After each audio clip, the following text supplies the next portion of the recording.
Filhinhos e filhinhas, bom dia a todos vocês, ou boa tarde, e até mesmo boa noite, dependendo da hora que você esteja assistindo a esta videoaula. Muito bem. Filhos, na aula de hoje daremos continuidade às revoluções liberais que marcaram a Europa durante o período do século XX. Eu lembro que na última aula eu mostrei para vocês a Revolução de 1820, né? Revolução esta de caráter liberal, burguesa, que ocorreu em Portugal, né? A famosa Revolução do Porto, que culminou na transferência da família, no caso, da transferência da família real portuguesa que estava no Brasil para, no caso, de volta a Portugal, o rei Dom João VI. É isso que vocês estudaram aí, inclusive com o professor de História do Brasil de vocês. Muito bem.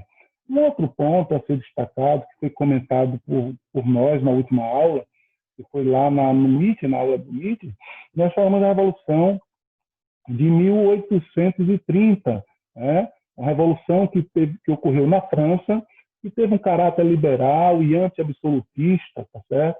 E também ocorreu em outros países da Europa, que não só vai assumir um caráter liberal, mas também um caráter nacional, um caráter nacionalista, tá? Contrário às diretrizes do Congresso de Viena. E aí eu mostrei que em 1824, Carlos X assumiu o trono da França e queria restabelecer o absolutismo, né, na França, baseado aí no Partido dos Ultras, como era chamado. Em 1830 também eu mostrei que a eleição para o parlamento, a oposição liberal conquistou a vitória. Isso levou, então, Carlos X a responder com a ordenação de Júlio, que promoveu a redução do eleitorado, aboliu a liberdade de imprensa, tivemos a anulação das últimas eleições, governou por decretos e até mesmo chegou a dissolver a Câmara. Muito bem. No dia 27, 28 e 29 do 6, foram chamados 3 dias gloriosos, o povo de Paris, liderado pela burguesia, fez um levante contra Carlos X, que com isso levou à sua deposição, onde ele fugiu. E esse levante, que inclusive eu mostrei até para vocês, que retratado no livro Os Miseráveis, de Victor Hugo, e também eu mostrei a obra A Liberdade Guiando o Povo, de Delacroix. Não é? Muito bem. Foi basicamente o que nós vimos. Com a deposição, com a queda de Luís Filipe, ou melhor, de Carlos X, ascende ao poder Luís Filipe de Orleans, né? Ele que é considerado como rei burguês, vai assumir o trono da França como Luís Filipe I, entre 1830 a 1848, né? 1848. E durante a sua gestão, tivemos aí, ele fortaleceu o legislativo, acabou com a censura, mas manteve o voto censitário. Vai sofrer, então, forte oposição das camadas populares e da pequena burguesia, tá certo? O descontentamento, mostrei também para vocês que o descontentamento popular contra o rei Luís Filipe I e o seu ministro Guizot, né, vai crescer, né, vai avolumar, né, vai aumentar e vai culminar na famosa Revolução Liberal de 1848 na França, né, culminando nas revoluções de 1848. Revolução esta, a qual ela passa a ser conhecida na história como a Primavera dos Povos. Foi basicamente o que nós vimos na nossa última aula no MIT, né, filhos? E agora eu vou compartilhar com vocês o slide para a gente dar continuidade, seguir o mesmo raciocínio. Olha aí, Revolução de 1848. Revolução esta que passa para a história como a primavera dos povos, ok? A primavera dos povos. Quais os fatores que levaram à Revolução de 1848? Vejam bem, o liberalismo, que era contrário às limitações impostas pela monarquia absolutista, lembrando aí, vai ser uma revolução contra o absolutismo, tá certo? O nacionalismo, que procurou unir politicamente os povos de mesma origem e cultura, que inclusive que é o que vai influenciar na unificação da Itália, na unificação da Alemanha, tá certo? Essa questão desse sentimento nacionalista.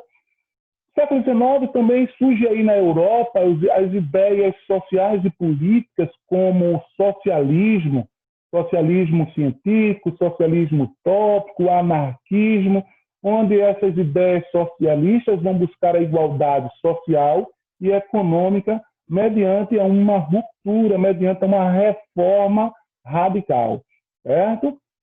Esses são os fatores. Sem falar na crise econômica da Europa entre 1846 a 1848, né? Nesse período aí, 1846 a 1848, quando nós vamos ter uma estagnação das indústrias, tá? E também a seca, que vai agravar ainda mais a situação no campo, ok? Aí eu vou ter a alta do preço dos alimentos, consequentemente, o aumento da fome dos operários e dos camponeses, tá? Todos esses fatores levaram aí, tivemos aí um ambiente para a eclosão da famosa Revolução de 1848. A Revolução esta que é conhecida como a Primavera dos Povos. Não esqueçam disso. Vejam bem, entre 1846 e 1847, aí eu vou ter uma má colheita agrícola na França, fruto da seca, tá? 1847, eu vou ter uma crise econômica que vai ser afetada, aí eu vou ter fechamento de fábricas, dispensa em massa aí da mão de obra, gerando aí desemprego, né? Desemprego. Já em 1848 eu vou ter aí o povo rebelado, tá? A revolta popular com o apoio aí da burguesia que leva à Revolução de Fevereiro de 1848. Revolução esta, a qual, como eu falei, conhecida como a Primavera dos Povos. Não esqueçam. No dia 22 de fevereiro de 1848, o governo proíbe um banquete público da oposição. Os burgueses retiram-se da revolta, né? Retiram-se da revolta. E a tropa da Guarda Nacional, do rei Luís Filipe I, né? Então, olha, tropas da Guarda Nacional uniram-se aos populares, né? Tropas essas que eram de Luís Filipe I, que era o rei, e aí Luís Filipe renuncia. Com a renúncia, eu vou ter até uma observação, ó. Foi então que a burguesia liberal e o operariado uniram-se temporariamente contra o governo. Um grande levante de trabalhadores, estudantes e setores da Guarda Nacional derrubou Luís Filipe do poder na chamada Revolução de 1848. E aí, meus amigos, eu vou ter, veja, perceba que eu vou ter união do operariado e união da burguesia num objetivo único, derrubar o rei. É nesse contexto que, com a deposição de Luís Filipe I, automaticamente eu terei a instauração de uma segunda república na França, entre os anos de 1848 a 1852. A famosa monarquia de julho dará lugar agora a uma segunda república. E aí, nessa segunda república, eu quero chamar a atenção que é instaurado um governo provisório, e nesse governo provisório eu vou ter aí, de um lado, os representantes do operariado, do outro lado, representantes da burguesia. E durante esse período de 1848 a 1852, é o período que será proclamada a República dentro de um governo provisório que será instaurado. Promove aí nesse governo provisório uma liberdade, né? Uma liberdade de imprensa. Esse governo de coalizão que eu falo é porque eu vou ter representante do operariado e representante da burguesia. Aí eu vou ter a formação de um governo de coalizão, certo? Onde promoverá aí a liberdade de imprensa, tá certo?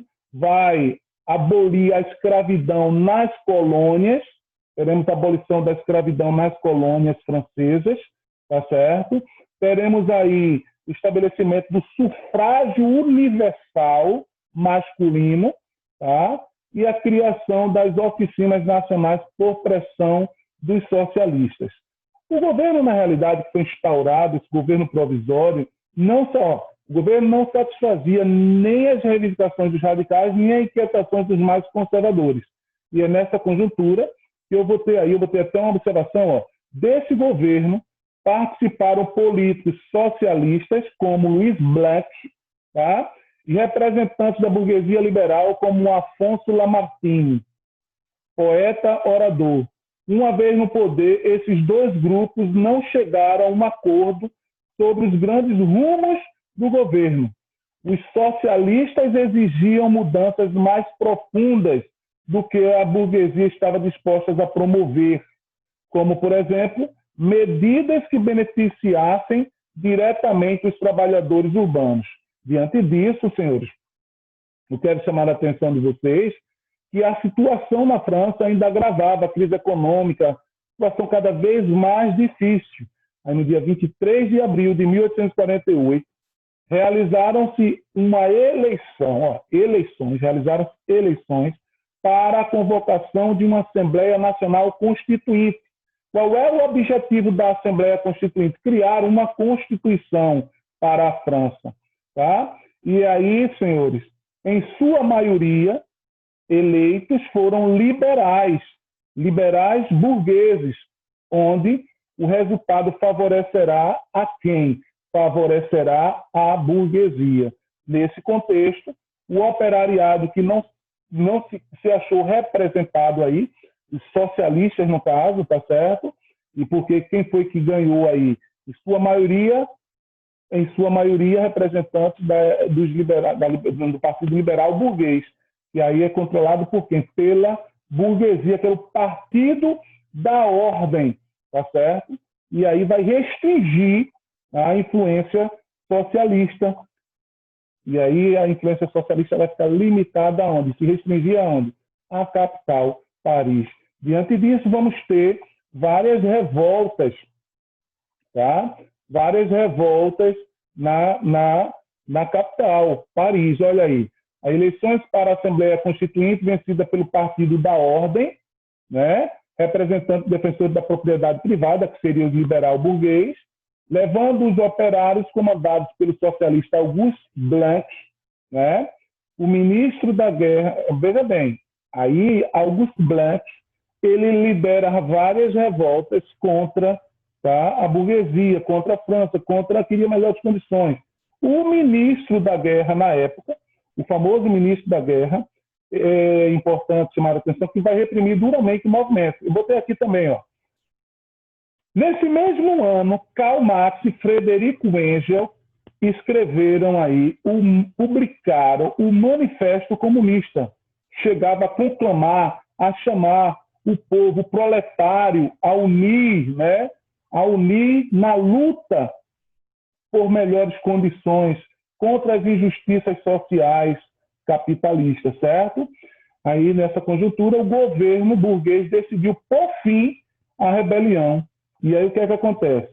Em julho de 1848, tropas comandadas pelo general Eugène Cavaignac reprimiu duramente os levantes, provocando a morte de mais de 10 mil pessoas. Os líderes socialistas tiveram como consequência, foram mortos, outros fugiram aí da França, certo? O massacre ao movimento socialista mais radical. O massacre do movimento socialista mais radical francês pelas tropas do ministro da Guerra, Cavaignac, marcou o rompimento entre o projeto político da burguesia e o projeto político dos socialistas. Mas percebam que, no primeiro momento, eles estiveram aí juntos, né? Eles estiveram aí juntos durante o período de 1848 a 1852, quando foi instaurado o governo provisório. Mas aí foi traído aí os socialistas, uma vez que o Partido da Ordem, né, que representava a burguesia, foram eleitos em sua maioria na Assembleia Constituinte da França. E aí, meus amores, eu quero chamar a atenção nesse contexto, que é quando eu tenho uma eleição, e nessa eleição é eleito aí, né, nessa eleição, após a promulgação da Constituição, eu vou ter uma eleição, tá?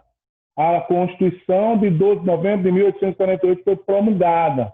Estabeleceu a República como forma de governo, o sistema presidencialista e o legislativo como a base dentro do sufrágio universal masculino. No entanto, as eleições para presidente tivemos de um lado Luiz Bonaparte, sobrinho de Napoleão Bonaparte, tá? Concorrendo aí o general Cavaignac. E nessas eleições, Luiz Napoleão Bonaparte, ele foi eleito presidente. E aí, pessoal, quando ele foi eleito, veja, Luiz Bonaparte elegeu-se com apoio de parte do exército, dos camponeses e da igreja e da burguesia, que ainda temia a revoltas sociais. Ele era candidato do Partido da Ordem e prometia devolver à França os tempos de glórias vividos na época do Império de Napoleão Bonaparte. E aí, meus amores, ele no poder, diante da sua grande popularidade, ele vai fazer a mesma coisa que fez o seu tio. Ele consulta o povo através de um plebiscito e aí vai ser coroado imperador da França. 2 de dezembro de 1851, Luiz Napoleão, né? Luiz Napoleão, ele vai ser coroado Napoleão III, imperador da França. Certo? Aí está, nesta época, Karl Marx, dirigente socialista, ele chamou este golpe dado pelo sobrinho de Napoleão como o segundo golpe 18 Brumário, de Luiz Bonaparte, porque ele remete ao momento em que Napoleão Bonaparte chegou ao poder na França. Entende? E agora o seu sobrinho dá um golpe, um novo golpe este, que instaura aí, né, um novo império francês, o segundo império francês, né, Napoleão III. Tudo bem? Veja só, esta revolução, ela é assim, a revolução de 1848, ela é assim chamada, tá? Mas eu posso chamá-la também de revolução, conhecida como a Primavera dos Povos, tá? Vou compartilhar aí com vocês essa parte aí, ó, quando ele fala a Primavera dos Povos. Olha aí, certo? A Primavera dos Povos. Olha ela aí, ó. Que foi, a Revolução na França teve significativas repercussões no resto da Europa. Estendeu-se por outros países da Europa, como na Itália, na Alemanha, né? O ideal predominante dos demais países europeus ainda houve a Revolução, não foi o liberalismo, mas sim o nacionalismo, como na Itália e na Alemanha, como objetivo de unificação. Para o famoso historiador Eric Hobsbawm, ele diz que a Primavera dos Povos é a primeira revolução potencialmente global, tornando-se um paradigma de revolução mundial que alimentou rebeldes de várias gerações. Por exemplo, aqui em Pernambuco, na época, em 1848, vocês devem ter estudado com o professor de História do Brasil de vocês a Revolução Praieira. E a Revolução Praieira foi uma revolução liberal e foi influenciada pelos ideais liberais da Primavera dos Povos. Tá? Então, influenciou aí também. Ok, filhos? Então, era isso aí que eu queria passar para vocês. Até a próxima aula. Fiquem com Deus. Um forte abraço do Camilinho com amor e carinho. Beijo.